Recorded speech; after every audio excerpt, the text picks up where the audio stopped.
Bom dia, meus irmãos. Espero que estejam bem em seus lares e que estejam atendendo às orientações do Ministério da Saúde quanto aos cuidados acerca do vírus que nos acomete.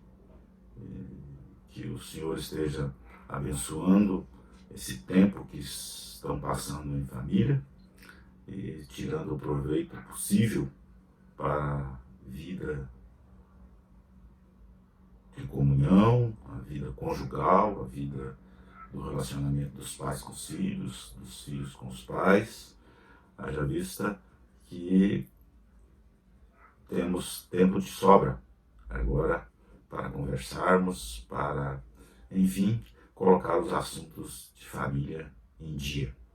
Eu desejo a todos um bom proveito deste tempo de quarentena, para que cresçamos no nosso relacionamento familiar, bem como na nossa devoção familiar, com o estudo da Bíblia, a oração e a comunhão em família. Muito bem, hoje nós trataremos de uma das lições do nosso programa, e mais precisamente a lição número 6, que é intitulada Convertidos para Adorar ao Senhor. Eu quero que você abra sua revista e também sua Bíblia no texto básico da nossa lição. O texto básico da nossa lição é a carta de Paulo aos Tessalonicenses, lá no seu capítulo 1, a primeira carta, seu capítulo 1, e o verso 9. Lá no verso 9, nós encontramos as seguintes palavras de Paulo aos crentes de Tessalônica. Pois eles mesmos, diz Paulo, no tocante a nós, proclamam que repercussão teve o nosso ingresso no vosso meio, e como, deixando os ídolos, vos convertestes a Deus para servirdes o Deus vivo e verdadeiro.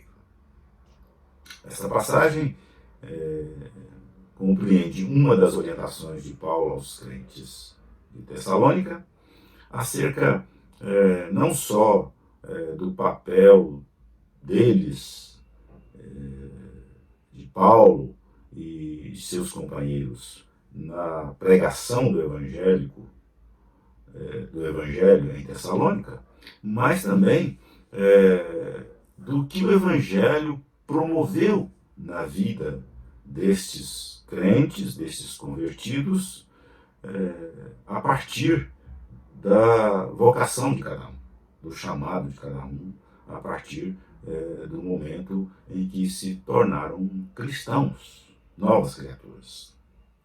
E é importante destacar que Paulo menciona a sua mudança, ou a mudança desses crentes, de um tempo em que eles estavam servindo a ídolos e passaram a servir a Deus, o Deus vivo e verdadeiro. E ele vai explicar que isso se deu por meio do que chamamos de conversão. Conversão. E é sobre esse assunto que esta lição predominantemente vai tratar, ou seja, o abandono dos ídolos e a aproximação de um serviço de adoração ao Deus vivo e verdadeiro. O abandono da falsidade e a prática da verdade. O serviço a ídolos para o serviço ao Deus vivo e verdadeiro. Mas tudo isso se dá a partir da compreensão de que houve um tempo no jardim que nossos primeiros pais viveram um estado de natureza ideal. Esse estado de natureza ideal, de conformidade com vontade de Deus e seguindo a criação, Adão e Eva caíram, desobedeceram. E com essa desobediência, que é chamada de queda, o pecado entrou no mundo. E este pecado, como diz a própria Escritura, e nós sabemos disso hoje, é exatamente aquilo que separa o homem de Deus.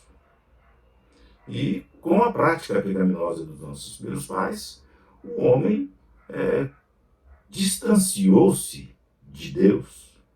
E esse distanciamento é um distanciamento que o levou à morte, pois quanto mais se distanciava de Deus, mais vivia numa prática do pecado. E a Escritura mesmo nos informa, e sabemos disso, que o salário do pecado é a morte.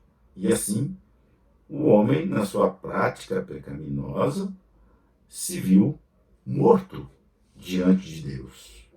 Morto como consequência de seus delitos, como consequência dos seus pecados, como consequência do seu afastamento progressivo de Deus. E diante disto, este homem se vê morto no seu estado de pecado. Essa morte, causada pela queda dos nossos primeiros pais, atingiu todos os homens de todas as épocas. Por mais antigo que seja, por mais distante que ele viva, por mais que ele esteja próximo dos seus pares, por mais que esteja distante, ou seja, na coletividade ou na individualidade, o homem foi atingido pelo pecado. O homem foi atingido por essa morte. E assim, ainda que o homem viva nos lugares mais longínquos, ainda que ele viva nos extremos, ele foi atingido pelo pecado. A Escritura nos diz que todos e cada um dos homens pecaram e carecem da glória de Deus. O poeta sagrado ainda vai dizer que essa condição pecaminosa não exclui as crianças.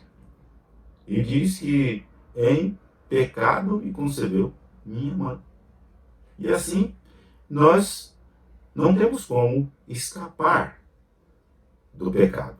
O pecado atingiu a todos em todas as épocas. E atingirá todos e em todas as épocas que ainda virão sobre nós. De forma que inescapavelmente somos pecadores, mortos para Deus. Mas é importante, ainda nessa direção, lembrarmos que essa condição pecaminosa nos deixou separados de Deus, distantes de Deus. Mas não só isso. Essa condição pecaminosa nos tornou inimigos de Deus. E é Tiago que vai dizer isso. Tiago vai mostrar esta condição conflitante e irreconciliável entre o que ele chama de mundo e o que ele chama de Deus.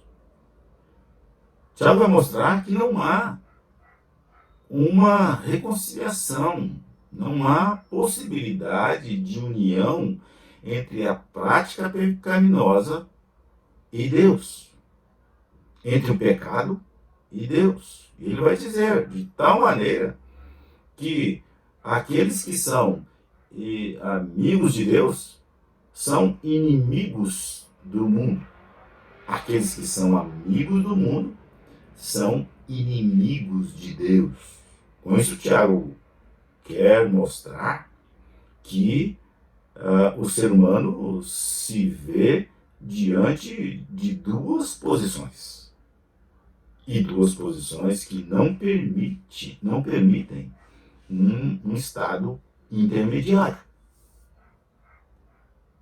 E essa condição de amigos do mundo é a condição em que servimos a cultura mundana, que servimos as regras sociais mundanas, que servimos as condições morais mundanas, que servimos de uma maneira geral a orientação mundana,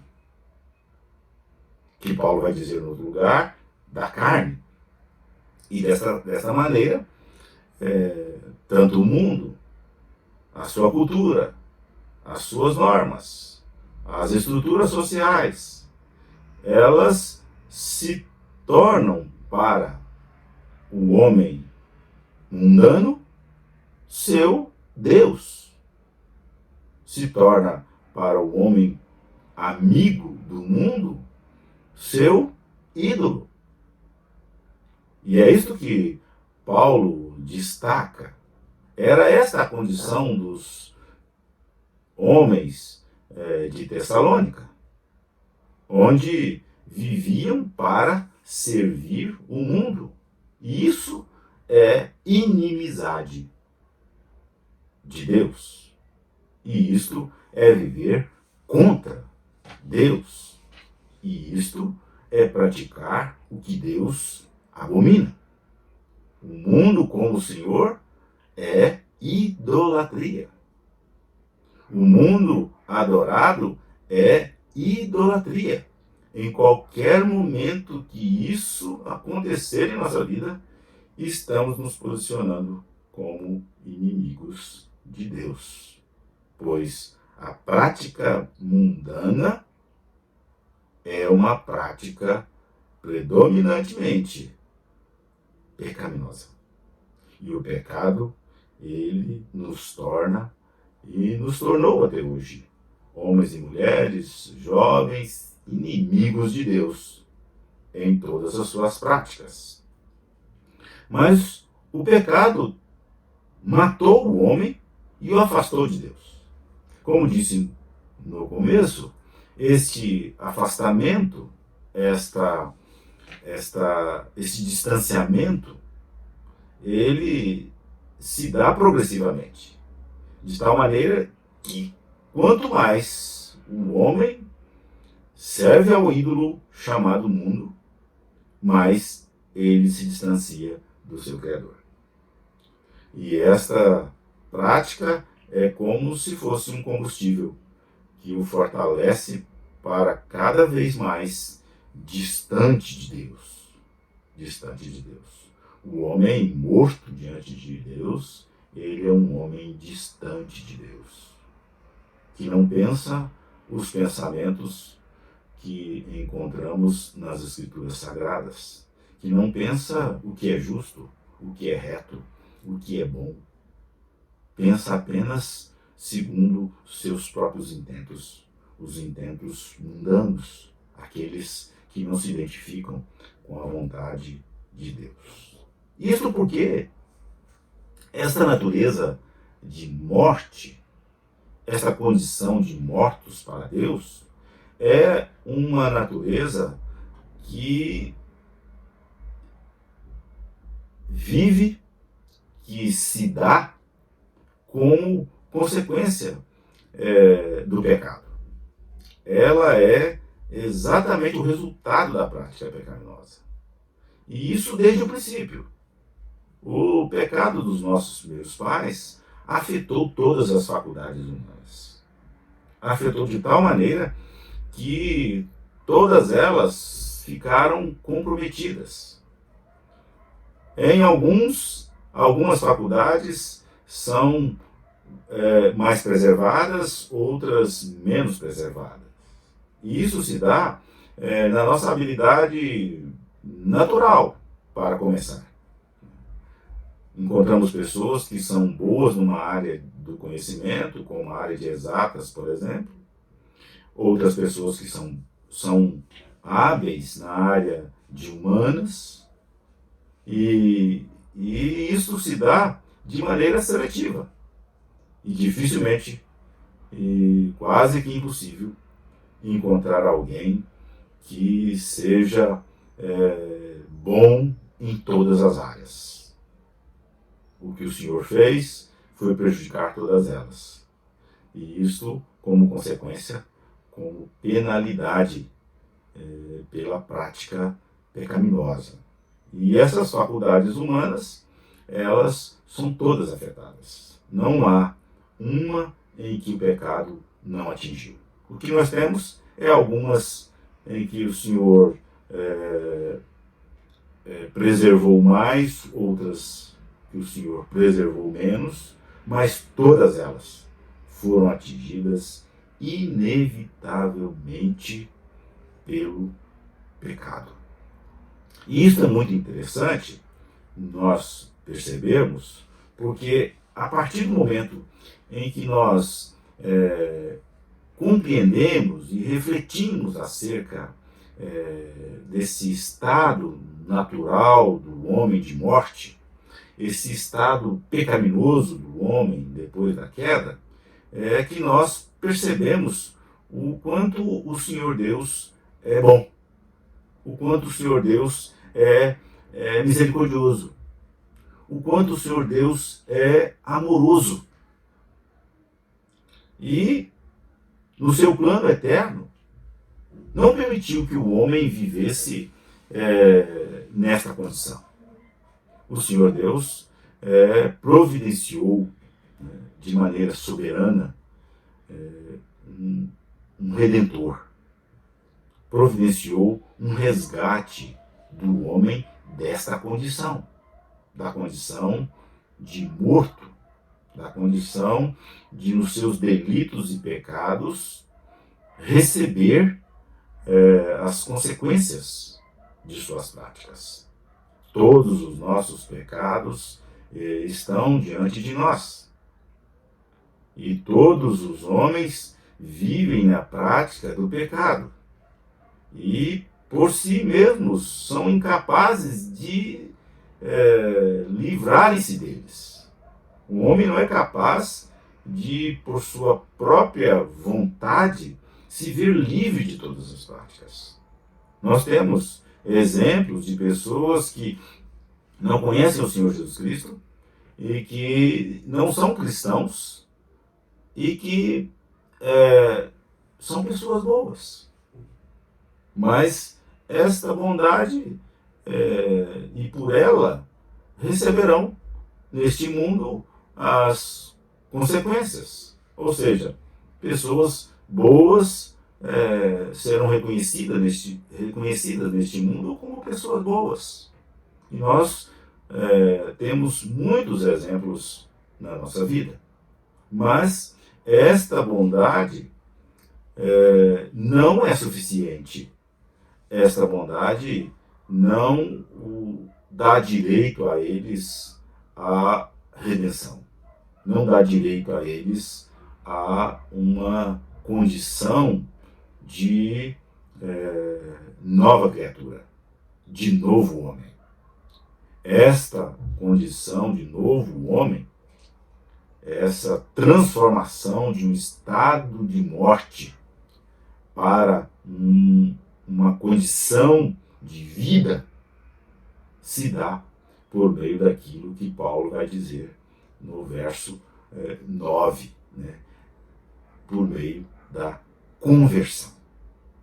E aqui é importante nós destacarmos, pois esta é a intervenção soberana de Deus no curso deste homem que progressivamente se afasta dele. É neste momento é que Deus interfere na vida das pessoas de uma forma tão marcante que para alguns inesquecível. E deve ser para todos inesquecível. Pois é exatamente neste momento em que o Senhor opera pelo Espírito Santo uma mudança. Uma mudança. Que não é apenas uma conversão à direita, uma conversão à esquerda, que se faz na condução de um veículo. Esta mudança, ela é uma mudança para o sentido contrário. Aquele homem que vivia disposto a servir o mundo como seu ídolo, disposto a servir ele mesmo como ídolo, agora muda a sua direção. Agora ele muda a sua maneira de pensar. Agora ele muda a sua maneira de agir, a sua maneira de falar. Ele muda o seu estilo de vida. Ele muda a sua visão de mundo. Aquilo que o mundo ocupava na sua vida e os seus ídolos, aquilo que ele mesmo entendia como o seu próprio senhorio, agora passa a ser direcionado para Deus. Aquilo que ele vivia como o mundo, como centro, ele mesmo como centro, agora é Deus que ocupa este lugar. Então, este abandono do mundo, este abandono do homem nele mesmo, e essa mudança para Deus ser o centro de todas as coisas, é chamado de conversão. E isso não se dá porque o homem é bom. Isso não se dá porque ele realiza alguma obra boa. Isso não se dá porque algum outro homem fez alguma coisa para que ele pudesse, então, viver essa mudança. Não.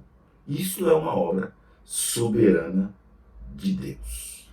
Ele converte, ele muda o coração do homem. E é lá que se dá essa mudança. É no coração do homem que se dá este novo nascimento, essa regeneração.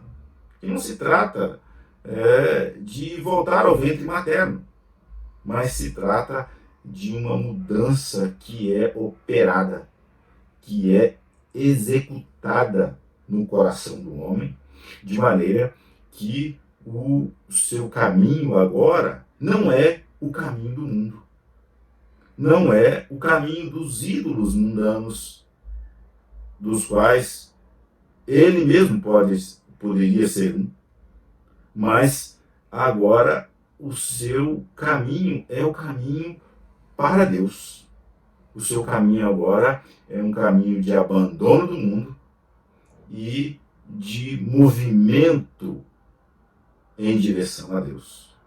Aquilo que ele vivia de um constante distanciamento de Deus, alimentado pelo pecado como seu combustível, agora o homem vive num caminho de aproximação de Deus e de abandono das práticas mundanas, do serviço aos ídolos mundanos, para a prática de obediência à palavra de Deus e serviço devotado a Deus. Uma vida para servir para a glória de Deus.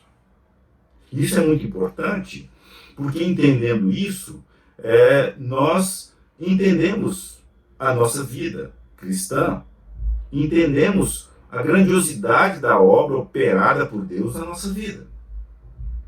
Deus opera de maneira soberana em nossa vida, que nós não temos como escapar. E Deus muda mesmo. Não há condições de resistência da nossa parte, pois é Deus, o soberano, que transforma nossos corações. E de tal maneira que quando examinamos, não podemos compreender como pude deixar de fazer aquelas coisas que eu tanto gostava. Como pude abandonar aqueles ídolos que eu tanto gostava no passado? E você chega à conclusão, bom, só um Deus mesmo poderia fazer isto. Só um Deus mesmo poderia me fortalecer e mudar a minha disposição de tal maneira a viver uma vida para servir ao Senhor, para adorar ao Senhor.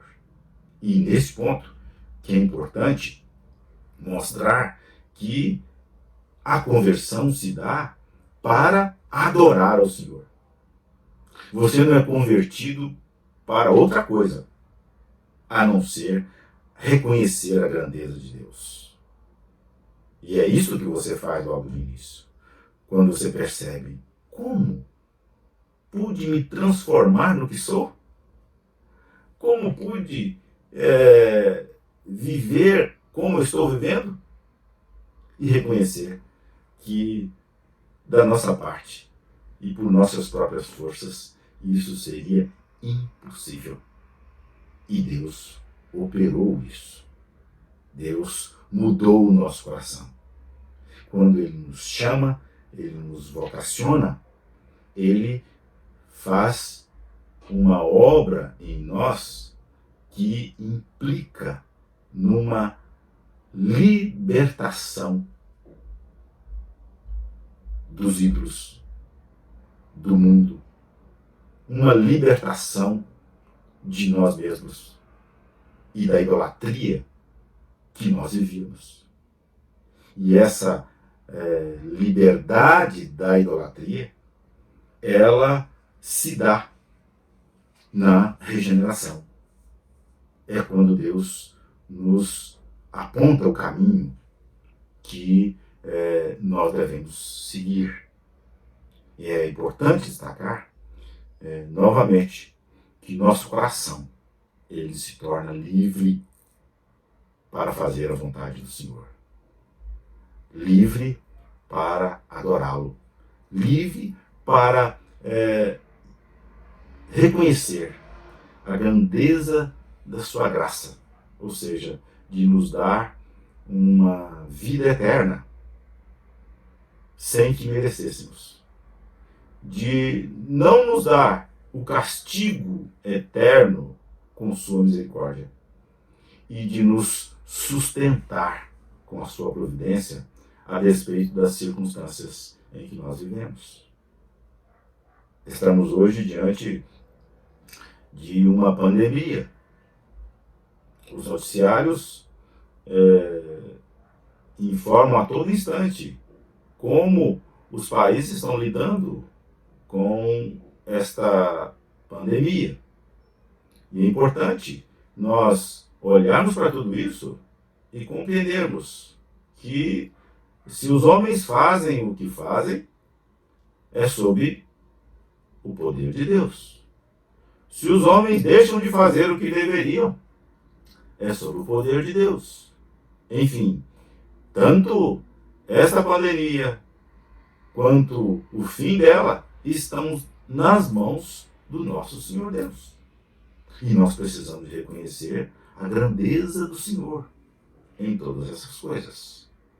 Como um vírus invisível pode parar o mundo. Como um vírus invisível pode deixá-lo em casa de quarentena. Como por causa de um vírus invisível. Nós não podemos nos cumprimentar fisicamente. E assim, Deus continua mostrando sua grandeza. E isso deve ser, para nós, um motivo para adorá-lo. Adorá-lo porque Ele nos livrou da ignorância. E os ignorantes não compreendem isto. Lutam e relutam para encontrar a razão de todas essas coisas. Aqueles que foram transformados por Deus, a maneira de ver o mundo é transformada.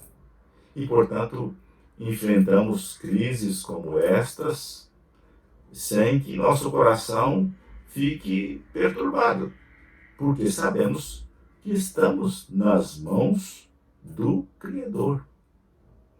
Um Criador que, no seu plano eterno, nos escolheu para que, à luz do conhecimento da sua palavra, da Escritura, da Bíblia, pudéssemos entender que, independente da circunstância, é para adorá-lo que nós fomos escolhidos. É para adorá-lo que nós fomos chamados. E é nesta direção que deve estar a nossa vida aqui neste mundo. É importante nós percebermos que a mudança que Deus realizou na nossa vida, de sermos homens, mulheres, jovens e crianças que antes adoravam ídolos e passaram a adorar ao Senhor, essa mudança se dá para que neste mundo o seu poder seja reconhecido por todos. Para que neste mundo os convertidos glorifiquem a Deus. Para que esses que Ele chamou das trevas para a sua maravilhosa luz sejam homens e mulheres e que resplandeçam essa luz. Ainda que em momentos que para o mundo são escuros, são momentos de trevas, pois não conhecem e não sabem ainda qual será a vacina para esse vírus, ou o tratamento adequado para o coronavírus. Mas, confiados no Senhor, nós caminhamos, certos de que a nossa tarefa aqui neste mundo, independente das circunstâncias, não é adorar os ídolos deste mundo. Não é adorar aqueles que neste mundo arrogam poder para si. Homens, instituições, denominações, igrejas, obreiros, missionários, pastores, pregadores, nós somos chamados para adorar ao nosso Deus. E isso é muito importante para a nossa vida. Chamados para adorar ao nosso Deus. Adorar a Deus é reconhecer a sua grandeza. A proposta da nossa lição de hoje foi exatamente reconhecer a grandeza de Deus com a nossa conversão, que nos tornou homens e mulheres livres da idolatria e servidores do Deus vivo e verdadeiro. Foi o que aconteceu com os crentes de Tessalônica. Deixaram o ídolo do mundo, que os fazia inimigos de Deus, para adorarem a Deus e, consequentemente, serem amigos de Deus. E é nesta condição que nós enfrentamos as lutas. É nessas condições que enfrentamos os problemas que nos assolam. Precisamos sempre estar certos de que o Senhor mudou o nosso coração e colocou no nosso coração uma nova disposição. E é por isso que nós precisamos de cuidar bem do nosso coração, da nossa mente. de atentarmos para aquilo que nós estamos pensando, atentarmos para sobre o que nós estamos refletindo. Ora, vivemos num tempo em que podemos ser seduzidos facilmente a pensarmos sobre coisas vãs, a refletirmos sobre assuntos que nos afastam de Deus em vez de nos aproximar. Somos tentados neste mundo de fazer ou deixar de fazer coisas que nos afastam de Deus. Somos tentados neste mundo, principalmente num momento de crise como estamos, de falar palavras tolas que não se identificam com a sabedoria de Deus que encontramos nas Escrituras Sagradas. Todas essas iniciativas, tanto de pensar como de agir e de falar, partem do nosso coração. O nosso coração sempre deve ter a disposição de adorar ao Senhor. O nosso coração sempre deve ter a disposição de servir ao Senhor. Por isso, é importante que sigamos a orientação do sábio Salomão, quando escreve lá em Provérbios. Eu quero convidá-lo agora a abrir sua Bíblia em Provérbios, capítulo 4, verso 23. E lá em Provérbios, capítulo 4, verso 23, nós encontramos uma orientação na forma de uma pérola para conduzirmos nossa vida e preservarmos e cuidarmos daquilo que em nós é vulnerável. E é neste tempo em que nós vivemos que estamos tomando todos os cuidados necessários para que o nosso isolamento seja adequado, para que as nossas práticas de higiene sejam as mais adequadas, e nos preocupando com nossa saúde, devemos aproveitar esse tempo de cuidado com a saúde, mas também cuidar, nesta ocasião, do nosso coração. Não permitir que nele seja encontrada qualquer tipo de idolatria.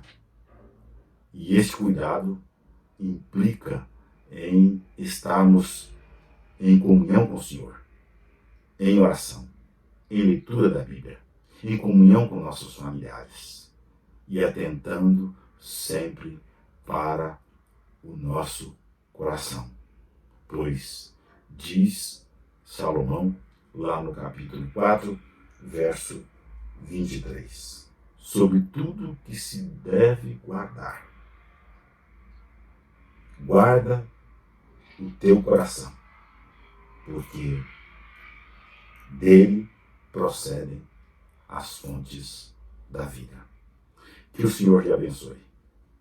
Que o Senhor dê-lhe consciência da grandiosa obra que Deus fez em seu coração, que o transformou, que o regenerou de um estado de morte para um estado de vida.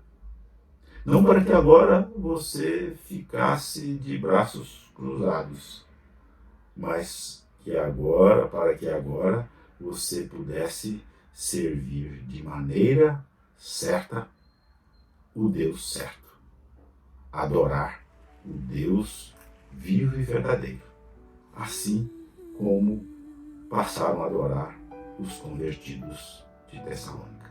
Que o Senhor os abençoe neste domingo, dia do Senhor. Amém.